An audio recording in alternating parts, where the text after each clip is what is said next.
Halo people, perdana bareng aku Amel di Porcil Podcast sambil ngecil. Nah people, pada hari ini aku mendatangkan narasumber yang luar biasa dalam pengalaman hidupnya di bidang public speaking. Di usia muda dia udah bisa jadi seorang MC profesional, bahkan coach ya. Dan dia ini telah mendapatkan 34 sertifikasi tingkat nasional maupun internasional di usianya yang masih sangat muda. Dan juga dia bisa mencapai ini dengan pencapaian seseorang termuda dan juga terbanyak dalam mencapai achievement. Penasaran kan siapa? Ini dia Tony Saputra. Halo Tony. Halo. Luar biasa ya. Tony, gimana nih kabarnya? Syukurlah baik, sehat. Alhamdulillah ya. Kamel gimana? Oh baik juga dong. Mantap. Tentunya kalau nggak baik nggak bisa ketemu kita di sini Tony. Siap. Iya.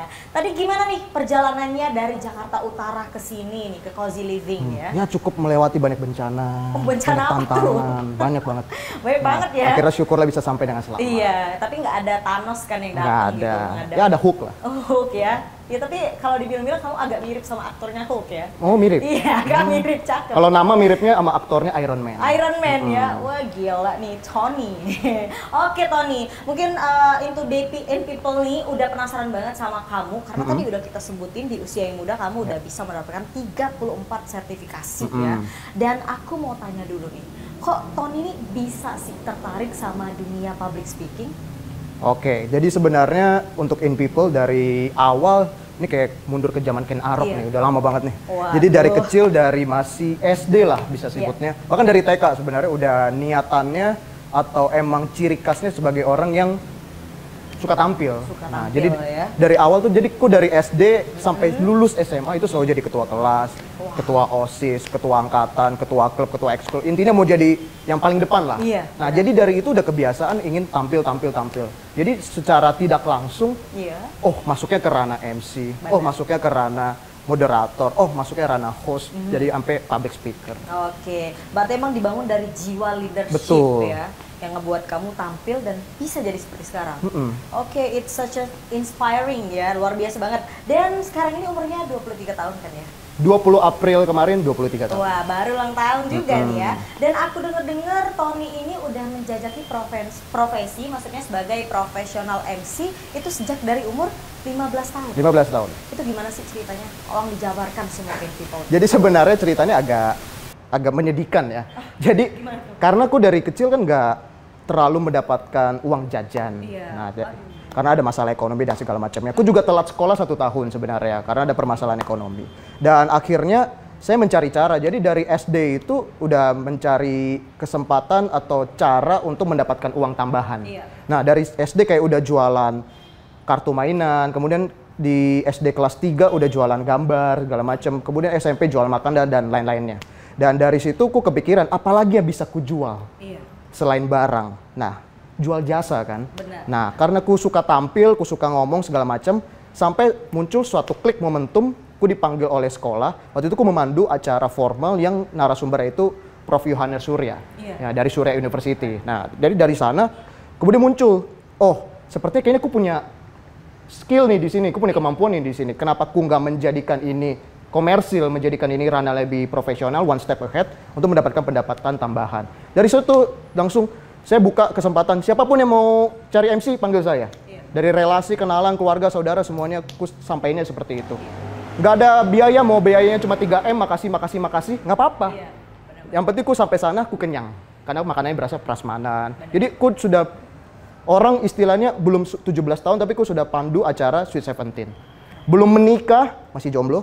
Nah, sudah memandu acara yang wedding. Nah, jadi ya karena wajahku kan juga mensupport, ya tidak terlalu muda. Jadi dari kecil pun sudah seperti ini wajahnya, jadi orang nggak tahu. Tapi kalau aku pakai batik, pakai jas segala macam. Jadi aku memanfaatkan momentum itu untuk mencari uang tambahan sebagai MC. Oke, berawal dari mencari uang tambahan. Iya.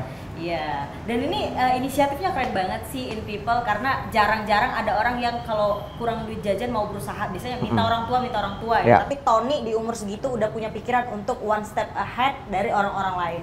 Keren banget kamu, Ton. Dan selain menjadi MC profesional nih, aku denger-dengar kamu juga udah bisa jadi public speaker coach di umur kamu yang 18 tahun. Itu gimana tuh awalnya? Sebenarnya kan ini berhubungan dengan sertifikasi yang ku ambil. Jadi aku mikir lagi, aku sudah menjajaki hampir semua jenis MC. Formal, semi formal, non formal seperti apa. Dari beragam acara, aku pikir lagi apa yang bisa ku asah lagi. Dan aku melihat beberapa senior, kan aku juga ada tergabung di asosiasi organisasi komunitas, aku melihat mereka tampil mengajar, memberikan pengajaran public speaking, communication skills, dan lain-lainnya. Aku pikir apakah aku bisa juga seperti mereka. Akhirnya aku mencari sertifikasi di tahun 2017-2018, mencoba sertifikasi, ambil, berhasil lulus, dan aku mencoba untuk memberikan pengajaran. Awalnya masih sukarela aja juga, jadi mengulang lagi sebenarnya, cuma dengan ranah atau jenis yang berbeda. Dan akhirnya, oh ternyata aku bisa loh, nah aku nyaman di sana. Akhirnya memulai memberikan pengajaran materi dari yang hal-hal kecil dulu, dari orang-orang sendiri, komunitas sendiri, sampai akhirnya di ranah pemerintah, di ranah swasta, dan lain-lainnya. Oke, ini sekarang kerjanya di TVRI kan ya? Sekarang ya. Jadi presenter di sana ya? Betul, nah, jadi news presenter di TVRI. Iya, sebelumnya pernah nggak sih kerja di TV lainnya kayak TV lokal gitu? Jadi sebelum di TV yang skala, sebenarnya semua nasional sih, cuma kan forumnya berbeda ya? Benar. Kalau sebelumnya saya di Hai Indo TV dan Prambors TV. Jadi Hai Indo itu kan channel yang kerjasama dengan channel internasional dari Taiwan. Nah, pas mulai di Indonesia, itu saya salah satu orang yang mulai untuk program Indonesia di sana, untuk berita. Dan juga ada program talk show. Kemudian selain di Hai Indo TV, saya juga di Prambors TV. Nah, itu sama aja sih sebenarnya, berita dan talk show. Jadi mereka berdua itu, Hai Indo TV dan Prambors TV itu di bawah atap yang sama, di bawah PT yang sama. Grup yang sama lah kita sebutnya. Dan dari sana kurang lebih ya 1 tahun, 1,5 tahun di sana, akhirnya aku berpindah. Kan sempat stop dulu pandemi, nah kan pandemi transisi ya. Benar. Nah semuanya jadi online dan segala macam, akhirnya fokus online dan akhirnya berjodoh di TVRI. Oke, jadi emang bertahap dulu ya, dari hal-hal yang kecil sampai akhirnya kamu bisa menjadi seperti sekarang. Jadi awal-awal di TV kabel dulu, di IndiHome itu, sampai ya syukurlah berkesempatan di TVRI. Luar biasa. Dan nih Tony, tadi kan seperti yang aku mention di awal-awal nih ya, kamu itu ada mendapatkan 34 sertifikasi nasional maupun internasional ya. Itu banyak banget nih hitungannya, dan kamu mecahin rekor orang termuda dan terbanyak dalam mencapai achievement ini. Itu kalau aku dan In People boleh tahu apa aja sih yang udah kamu lalui untuk mencapai hal itu? Kita pengen tahu. Kalau untuk sertifikasi, kalau sampai sekarang total sudah 37. 37. Update ya? Ya, untuk nasional, internasional. Dan sebenarnya kalau dibilang apa yang udah dilalui ya, awalnya itu pengen sesuatu yang lebih lagi, mengasah diri lagi. Sebenarnya saya sesampai mana sih? Karena sertifikasi itu kan tujuannya adalah pengujian kelayakan diri. Kemampuan kita sampai mana, kapasitas, kapabilitas kita sampai mana. Dan sampai saat itu juga akhirnya aku memutuskan sepertinya ini saatnya aku menambah lagi sertifikasi.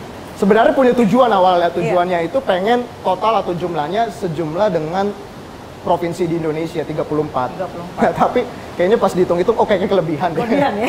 37 kayak kebanyakan, udah cukup lah kayaknya. Dan dari sana itu sebenarnya ranahnya kurang lebih sama. Ranahnya seputar public speaking, komunikasi, marketing dan lain-lainnya. Dan akhirnya yang kulalui adalah ya sebenarnya itu investasi kan. Iya, benar. Nah, investasi di dalam diri kita kan segala macam untuk kemampuan. Nah, untuk jangka panjang. Jadi ku percaya banget, ku yakinin banget ini investasiku.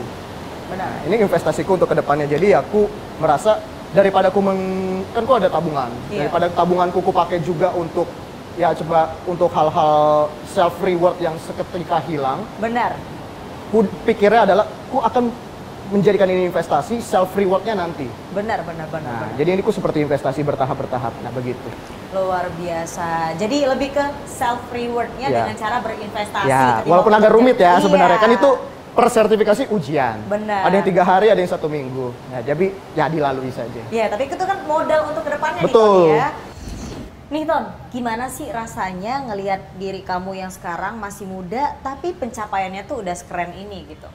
Kalau melihat yang sekarang ya, sebenarnya ya syukur sih yang pertama sih. Syukur ya. SS syukur senang gitu. Oke. Nah, SSB lah syukur senang bangga. Oke. Karena sebenarnya kayak melihat kalau awal mula oh ternyata dari struggle dari masalah ekonomi yang bikin dorong buat sadar diri gitu loh, buat jadi oh kita harus mulai dari sekarang nih. Benar.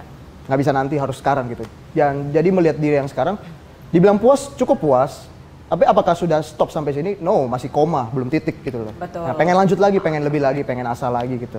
Karena kalau mau dibilang dibandingkan senior-senior kita semua, wow, masih banyak hal yang harus kita gali, masih banyak hal yang saya pribadi khususnya pengen capai lagi gitu. Jadi kalau dibilang puas, cukup puas, tapi apakah sampai sini? Belum sampai sini. Luar biasa ya, berarti emang kita masih harus menggali diri sendiri ya. Yes. Dan nggak bakal stop di sini aja gitu. Jangan. Iya, jangan. Pengen ya? terus. Oke. Tapi kan Ton biasanya nih, ketika kita pengen menjajaki suatu profesi atau hobi lah ya, kita tuh pasti punya role model kan. Ya. Nah ini Amel penasaran nih ya In People, siapa sih role modelnya Tony ini dalam berpublic speaking? Oke, kalau sebenarnya untuk dalam ranah public speaking, In People, dari tahun 2018 saya punya role model sendiri. Siapa tuh? Jadi dari sertifikasi pertama yang saya ambil, yaitu CPS, Certified Public Speaker, itu saya ambil dan juri saya atau asesor saya bernama Doni De Keizer. Beliau itu senior dulu di TVRI dan sekarang beliau sebagai news anchor di Berita 1 TV. Nah, beliau itu awalnya dari asesor saya menjadi guru saya, beliau itu guru saya. Akhirnya saya bisa berkesempatan mengikuti beliau dulu awalnya. Jadi di ranah public speaking ini saya ikutin beliau dulu, ikutin ngajarnya, ikutin dia berbagi, ikutin dia sharing segala macam. Akhirnya lama-lama dikasih kesempatan, dikasih panggung istilahnya.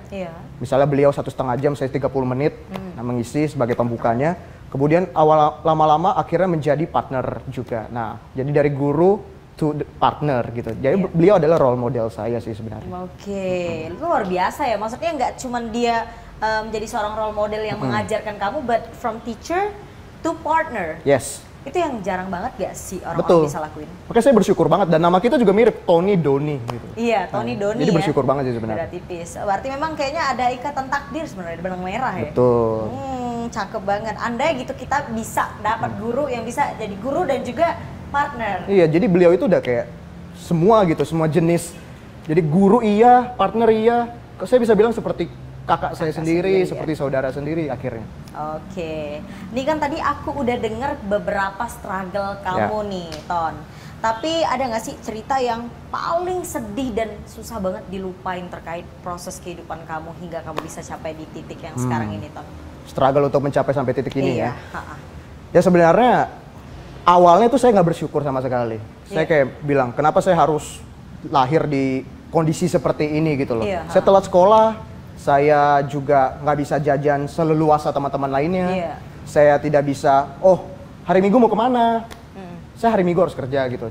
Saya jadi kayak struggle-nya di sana gitu loh. Harus mencari uang tambahan ketika orang lagi foya-foya segala macam. Saya terpaksa mau nggak mau. Jadi pas awalnya itu masih ada niatan terpaksa. Masih kecil kan?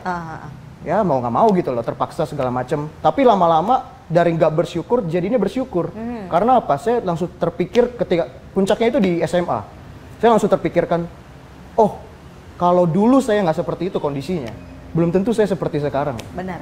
Jadi saya mengubah itu, memutar itu semua, melihat skala yang lebih luas, oh ternyata karena itu loh saya bisa seperti ini. Coba kalau saya dari lahir nggak seperti itu kondisinya, semua terpenuhi segala macam, belum tentu saya sadar langsung lebih cepat. Jadi ya kalau mau dibilang, apa yang membedakan, kalau kadang ada teman-teman bilang, Ton kok umur segini udah segitu, kok umur segini pencapaian udah segitu, sebenarnya ya, satu syukur, senang gitu kan, tapi satu lagi itu saya cuma perbedaannya adalah saya mulai lebih sadar awal aja sebenarnya. Sebenarnya kita sama aja kan semua kan. Saya cuma lebih sadar lebih awal aja kok. Dan situasi, kondisi, lingkungan yang maksa saya.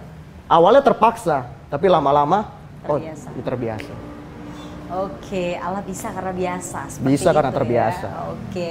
Dan itu jadi itulah pengalaman hidup yang bisa kamu petik ya dari struggle masalah hidup sampai akhirnya bisa kayak oke, gue harus maju kayak gitu. Dan tanggapan orang tua ngelihat lo yang kayak sekarang itu gimana sih, Ton? Awalnya orang tua masih bingung ya, apa yang kulakuin ini? Karena ini hal yang kurang relate dengan mereka.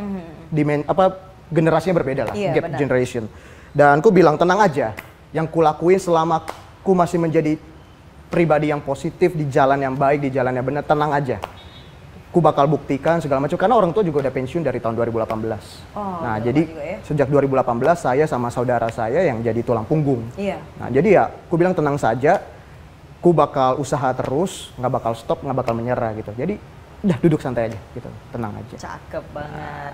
Nih Ton, kalau biasanya kita ngomong di depan publik, di depan umum gitu kan pasti nih namanya nervous gitu, gugup gitu kan. Pasti.